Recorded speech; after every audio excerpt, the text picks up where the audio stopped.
ಗ್ರಾಮ ಪಂಚಾಯಿತಿ ಅಭಿವೃದ್ಧಿ ಅಧಿಕಾರಿಗೆ ಅದ್ದೂರಿ ಬೀಳ್ಕೊಡುಗೆ. ಕೋಲಾರ ಜಿಲ್ಲೆಯ ಶ್ರೀನಿವಾಸಪುರ ತಾಲೂಕಿನ ಸೋಮಯಾಜಲಹಳ್ಳಿ ಗ್ರಾಮ ಪಂಚಾಯಿತಿ ಅಭಿವೃದ್ಧಿ ಅಧಿಕಾರಿಯಾಗಿ 7 ವರ್ಷ 6 ತಿಂಗಳು ಸೇವೆ ಸಲ್ಲಿಸಿ ವಯೋನಿವೃತ್ತಿ ಹೊಂದುತ್ತಿರುವ ಸುಬ್ರಹ್ಮಣಿ ಅವರಿಗೆ ಗ್ರಾಮ ಪಂಚಾಯಿತಿ ಸಿಬ್ಬಂದಿ ಹಾಗೂ ಪಂಚಾಯಿತಿಯ ಎಲ್ಲ ಸದಸ್ಯರು ಪಕ್ಷಾತೀತವಾಗಿ ಅದ್ದೂರಿ ಬೀಳ್ಕೊಡುಗೆ ನೀಡಿದರು.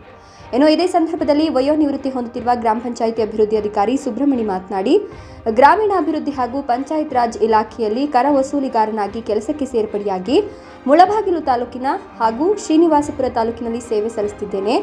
ನಂತರ ಗ್ರಾಮ ಪಂಚಾಯಿತಿ ಅಭಿವೃದ್ಧಿ ಅಧಿಕಾರಿಯಾಗಿಯೂ ಸಹ ಶ್ರೀನಿವಾಸಪುರ ತಾಲೂಕಿನ ಕೆಲ ಗ್ರಾಮ ಪಂಚಾಯಿತಿಗಳಲ್ಲಿ ಸೇವೆ ಸಲ್ಲಿಸಿದ್ದು, ನಾನು ಕೆಲಸ ಮಾಡಿದಂತಹ ಎಲ್ಲ ಗ್ರಾಮ ಪಂಚಾಯಿತಿಗಳಲ್ಲಿಯೂ ಸಹ ಸಾರ್ವಜನಿಕರು ಹಾಗೂ ಪಂಚಾಯಿತಿಯ ಎಲ್ಲ ಸದಸ್ಯರುಗಳು ನನಗೆ ತುಂಬಾ ಸಹಕಾರ ಕೊಟ್ಟಿದ್ದಾರೆ. ಸೋಮಯಾಜಲಹಳ್ಳಿ ಗ್ರಾಮ ಪಂಚಾಯಿತಿ ಸಿಬ್ಬಂದಿ ಹಾಗೂ ಸದಸ್ಯರು, ಗ್ರಾಮಸ್ಥರು ಸಹ ಅದೇ ರೀತಿಯಾಗಿ ಸಹಕಾರ ಕೊಟ್ಟಿದ್ದು ಎಲ್ಲರಿಗೂ ಧನ್ಯವಾದಗಳನ್ನು ತಿಳಿಸಿದರು. ಈ ಸಂದರ್ಭದಲ್ಲಿ ಅಡವಿ ಚಂಬಗೂರು ಗೋಪಾಲ್ ಮಾತನಾಡಿ, ಗ್ರಾಮ ಪಂಚಾಯಿತಿ ಪಿಡಿಒ ಆಗಿದ್ದರೂ ಸಹ ಎಲ್ಲರ ಜೊತೆ ಬಹಳ ಬಾಂಧವ್ಯದಿಂದ ಬೆರೀತಾ ಇದ್ರು.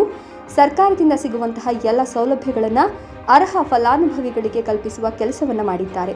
ವಯೋನಿವೃತ್ತಿ ಜೀವನ ಅವರಿಗೆ ಸುಖಕರವಾಗಿರಲಿ ಅಂತ ಶುಭ ಹಾರೈಸಿದ್ರು.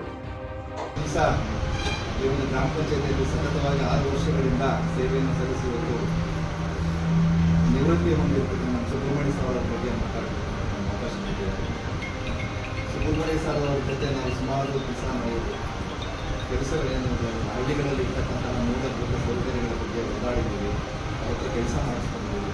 ಅವರು ವಯಸ್ಸಲ್ಲಿ ದೊಡ್ಡವರಾಗಿದ್ದರು, ನಾವು ಚಿಕ್ಕವರಾಗಿದ್ದರೂ ಸಹ ಚಿಕ್ಕವ್ರ ಜೊತೆ ಚಿಕ್ಕವರಂಗೆ, ದೊಡ್ಡವ್ರ ಜೊತೆ ದೊಡ್ಡವರಂಗೆ ಹೊಂದಾಣಿಕೆ ಮಾಡಿಕೊಂಡು ಬಹಳ ಅಚ್ಚುಕಟ್ಟಿನಿಂದ ಈ ಗ್ರಾಮ ಪಂಚಾಯತಿಯಲ್ಲಿ ಕೆಲಸ ಮಾಡಿ ನಮಗೆ ತುಂಬ ಸಹಕಾರ ಕೊಟ್ಟಿದ್ದಾರೆ. ನಿಜವಾಗ್ಲೂ ಅವರಿಂದ ಏನು ಇವತ್ತಿನ ದಿವಸ ಏನು ಈ ಕಮಿಟಿ ಇದೆ, ಈ ಕಮಿಟಿ ಮುಗಿಯೋವರೆಗೂ ಇದ್ದಿದ್ರೆ ಚೆನ್ನಾಗಿರ್ತಿತ್ತು ಅನ್ನೋದು ನಮ್ಮ ಯೋಚನೆ ಆಗಿದೆ. ಆದರೆ ಏನು ಮಾಡೋಕ್ಕಾಗಿಲ್ಲ. ಸರ್ಕಾರದಲ್ಲಿ 60 ವರ್ಷ ಮಾತ್ರ ಸೇವೆ ಸಲ್ಲಿಸಲಿಕ್ಕೆ ಅವಕಾಶ ಆಗಿದೆ. ಸೊ ಇವತ್ತು ಅವರು ನಿವೃತ್ತಿ ಹೊಂದಿದ್ರೆ ಅವರಿಗೆ ಒಳ್ಳೆಯದಾಗಲಿ, ಭಗವಂತ ಅವರಿಗೆ ಒಳ್ಳೆಯ ಆರೋಗ್ಯ ಕೊಡಲಿ ಅಂತ ನಾನು ಹೇಳ್ತಾ ಈ ಒಂದು ಮಾತನ್ನು ಮಾತಾಡಲಿಕ್ಕೆ ಅವಕಾಶ ಮಾಡಿಕೊಡ್ತಾರೆ.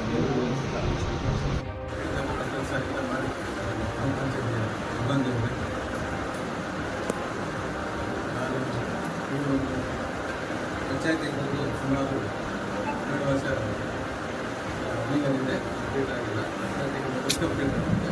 ಅದಕ್ಕೆ 2001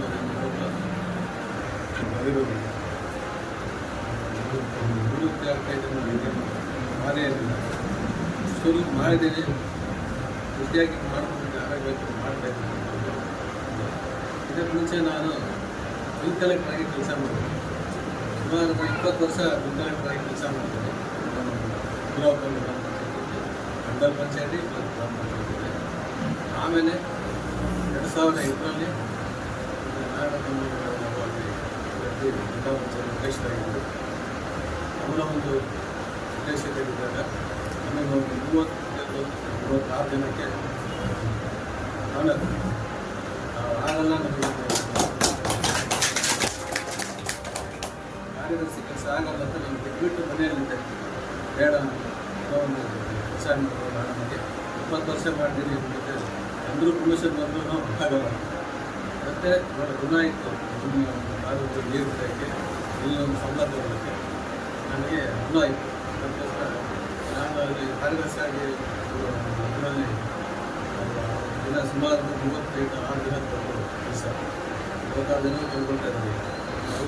ನಾವು ಅನೇಕ ರೀತಿಯಲ್ಲಿ ಅಂದರೆ ಕೆಲಸಗಳ ಸಹಕಾರ ಮಾಡ್ಕೊಂಡು ಎಲ್ಲ ನಿಮ್ಮ ತಾಲೂಕಲ್ಲಿ ನಾನು ಸರ್ವಿಸ್ ಮಾಡಿದ್ದೀನಿ. 16 ವರ್ಷ ಮಾಡಿದ್ದೀನಿ. ಫಸ್ಟ್ PDFಲ್ಲಿ ಅಪಾಯಿಂಟು, ಆಮೇಲೆ PDFಲ್ಲಿ ಬಿಟ್ಟು ಉಳಿದವರು ಬಂಪಲ್ಲಿ 2 ಒಂದೇ ಸರಿ ಪ್ರಭಾವ, ಆಮೇಲೆ 2 ದಿವಸ, ಆಮೇಲೆ ಟೌನ್ಪಲ್ಲಿ ಬಿಟ್ಟ ತಕ್ಷಣ ಮತ್ತು ದೇವಸ್ಥಾನ PDFಲ್ಲಿ ಅಲ್ಲಿದ್ದು ಮತ್ತು ಇಲ್ಲಿ ಪ್ರಭಾವ ಮಾಡಿಕೊಂಡು ಇಲ್ಲೇ ಮತ್ತು ಬಿಡುವಾಗ ಇವತ್ತು ಟ್ಯೂಷನ್ ತಗೊಂಡು ಇಲ್ಲೇ ಮೀಟಿಂಗ್ ಆಗಿ ಬಿಡುವಾಗ 2016ರಲ್ಲಿ ಬಂದು ಸೆಕ್ರೆಟರಿಯಾಗಿ ಬಿಡುವಾಗಿ 2018ರಲ್ಲಿ ರೆಗ್ಯುಲರ್ ಆಯಿತು. ಇಲ್ಲಿಗೆ ಮಾಡಿಸ್ಕೊಂಡು ಹತ್ರ ಇರುತ್ತೆ, ದೂರ ಹೋಗ್ಬೇಕಾದ್ರೆ ಅಲ್ಲಿಂದ ಇಲ್ಲಿವರೆಗೂ ಈ ಒಂದು ಗ್ರಾಮಸ್ಥರು ಮತ್ತು ಸದಸ್ಯರುಗಳು ಮಾಡಿ ಎಲ್ಲ ಮಾಡಿರೋರು ಸಹ ನಮಗೆ ಅದೇ ರೀತಿಯಾಗಿ ಸಹಕಾರ ಮಾಡ್ತಾಯಿದ್ದಾರೆ. ನಾವು ಹೇಳಿದ್ದನ್ನು ಸ್ವಲ್ಪ ಮಟ್ಟಿಗೆ ಅಂದರೂ ಆಗಲ್ಲ ಅನ್ನೋದು ಕೆಲವು ನಿಯಮಗಳನ್ನು ಬಿಡದೆ ಕಾನೂನುಬದ್ಧವಾಗಿ ಕೆಲಸ ಮಾಡಿಸ್ಕೊಂಡಿದ್ದೀವಿ. ಯಾರಿಗಾದ್ರೂ ಏನು ತೊಂದರೆ ಮಾಡಿಲ್ಲ, ಸುಮಾರು ಮಾಡಿದ್ರೆ ಅವ್ರು ದಯವಿಟ್ಟು ಸಲ್ಲಿಸಬೇಕು. ಎಲ್ಲರೂ ತೊಂದರೆ ಆಗಿದೆ, ಕೆಲವರು ಸೆಟಲ್ನಲ್ಲಿ ನೋವಿದೆ ನನ್ನಲ್ಲಿ. ಈ ಸರ್ಕಾರ ಹೆಂಗಪ್ಪ ಅಂದರೆ ಎಲ್ಲರೂ ಸೆಟಲ್ ಕೊಡೋಕ್ಕೆ ಬರಲ್ಲ, ಯಾಕಂದರೆ ಈ ಮೆಟೀರಿಯಲ್ ಕಾಸ್ಟ್ ಜಾಸ್ತಿ ಆಗಿದೆ. ಪ್ರತಿಯೊಬ್ಬರು ಒಂದು ಬಡ ರೈತರ ಒಂದು ಕೆಪಾಸಿಟಿ ಏನಪ್ಪ ಅಂದರೆ ಫಸ್ಟ್ ಒಂದು ಸೆಟ್ ಇದ್ದರೆ ನಾವು ಏನು ಬೇಕಾದರೂ ಹಸುವನ್ನು ಕುಡಿಯೋದು ಯಾಕಂದ್ರೆ ಏನು ಸಾಧ್ಯ ಮೊದಲಿತ್ತು. ಜನರಲ್ಲಿ 15,000 ಕೊಡ್ತಾಯಿದ್ರು, SC ST ಅವರಿಗೆ 50,000 42,000 ಕೊಡ್ತಾಯಿದ್ರು ಆವಾಗಿತ್ತು. ಈಗ ಎಲ್ಲ ಈಕ್ವಲ್ ಮಾಡಿಬಿಟ್ಟು ಈಗ ಇಬ್ಬರಿಗೂ ಸಹ ಒಂದೇ ಹೋಗ್ತದೆ 50,000. ಅದಕ್ಕೋಸ್ಕರ ಒಂದು ಪ್ಯಾಕೇಜ್ ಅಂತ ಕೊಡ್ತಾಯಿದ್ರು. ಆವಾಗ ಜನರಲ್ಗೂ ಪ್ಯಾಕೇಜಲ್ಲಿ 3 ಕೆಲಸ ಕೊಡ್ತಾಯಿದ್ರು, 2ನೇ ಕೆಲಸ ಉಂಡಿ ಒಂದು, ಇಲ್ಲಾಂದರೆ ರೀಚಾರ್ಜ್ ಬಿಟ್ಟು ಇಲ್ಲ ಕೃಷಿಗೊಂಡ ಸೀಟು ಮತ್ತು ಬೆನ್ನಿಗಾದ್ರು ಈ ಥರ ಇತ್ತು. ಆವಾಗ ಒಂದು ಅಂಶ ಬರುತ್ತೆ. ಈಗ ಡಿಮ್ಯಾಂಡ್ ಬೆಲೆ ಜಾಸ್ತಿ ಇರೋದ್ರಲ್ಲಿ ಕಟ್ಟಿಲ್ಲ, ಯಾವ ಇದನ್ನು ಕೊಡೋಕ್ಕಾಗಿಲ್ಲ, ಕೆಲವರಿಗೆಲ್ಲ ಕೊಡೋಕ್ಕಾಗಿಲ್ಲ. ನಮ್ಮದು ಇವಾಗ ಕೇಳ್ತಾರೆ ಮತ್ತು ಇಲ್ಲಿ ಇರ್ತಕ್ಕಂಥ ಸಿಬ್ಬಂದಿಗಳು ಅಷ್ಟೇ ಒಂದು 7 ವರ್ಷ ಯಾವುದೇ ಹೇಳಿದ ಕೆಲಸನ ಅವರು ಒಬ್ಬರೇ ಚಾಚಿ ಕೆಲಸ ನಿರ್ವಹಿಸಬೇಕು. ಯಾವ ರೀತಿಯಲ್ಲಿ ಮಾತ್ರ ಆದಮೇಲೆ ಯಾವ ನಮ್ಮ ಒತ್ತಡದಲ್ಲಿ ಅದು ಒಂದು ನನ್ನ ಒಂದು ವೈಯಕ್ತಿಕ ಇದರ ಮೇಲೆ ಬೆಳಗಾಡಿ ಸರ್ಕಾರದ ಒಂದು ಕೆಲಸ ಆಗಬೇಕು, ಗ್ರಾಮ ಪಂಚಾಯತ್ ಕೆಲಸ